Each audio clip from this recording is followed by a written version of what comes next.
So here's what I was talking about. The compressor's over here in the corner of the garage. You'll probably recognize all this. There's where the hose comes out.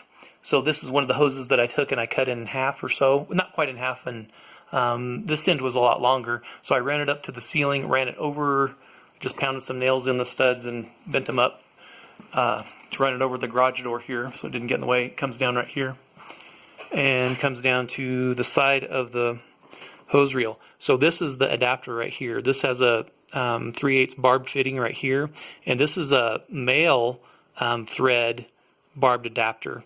So it has male threads here, and this is a female kind of receiver.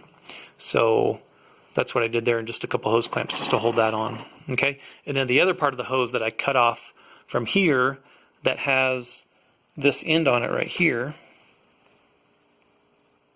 Okay, I put on the end of the 50-foot hose.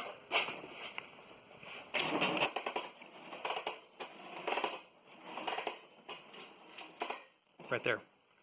So I don't know how many feet this is exactly that it extended it, but all I did was get that I think it's 3/8, I might be wrong, 3/8 male barbed fitting, just connector, and then put 2 hose clamps on it, and then just wrapped it in Gorilla Tape. Okay.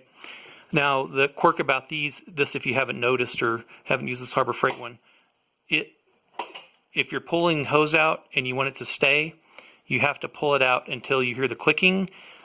It'll click 2, 3, 4 times, and you want to stop right there, and then it'll hold. Then you can let go. But if you let go between the clicks, it'll start retracting your hose. So now that's how much I have hanging past the stop, and it's not a big deal. So I just lean over and pick this up, and then just drape it over so it hangs out of the way. So sometimes that's all I need to like reach tires at the back here. If I'm just going to inflate bike tires or whatever, I just throw that off, and I don't even have to pull it off the hose reel. So, and then this adapter, or this plate here, what I did was the studs were actually, there's no studs here in the middle.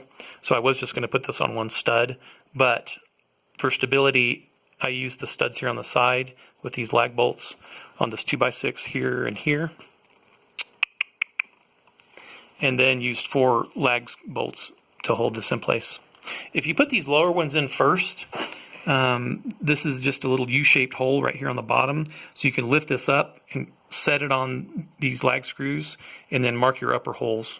Okay, you can see the 2x6 for this one almost wasn't big enough. You can see where I had the 25-foot hose reel mounted right here. So anyhow, hope this helps. And it's worked well for me. So this 50-foot hose reel, even though it has a weaker spring than the 25-foot hose reel from Harbor Freight, with that extension, I can reach that far tire on the truck, that driver's side front tire, and air up tires. Or if I have the truck flipped around, I can air up the airbags, and it'll reach all the way over there. It'll reach the trailer over here, all those tires now. And so that extra length does make a difference. So, all right. Anyway, hope this helps. And I'm anxious to see what your build is, so make a video if you can. Okay, thanks.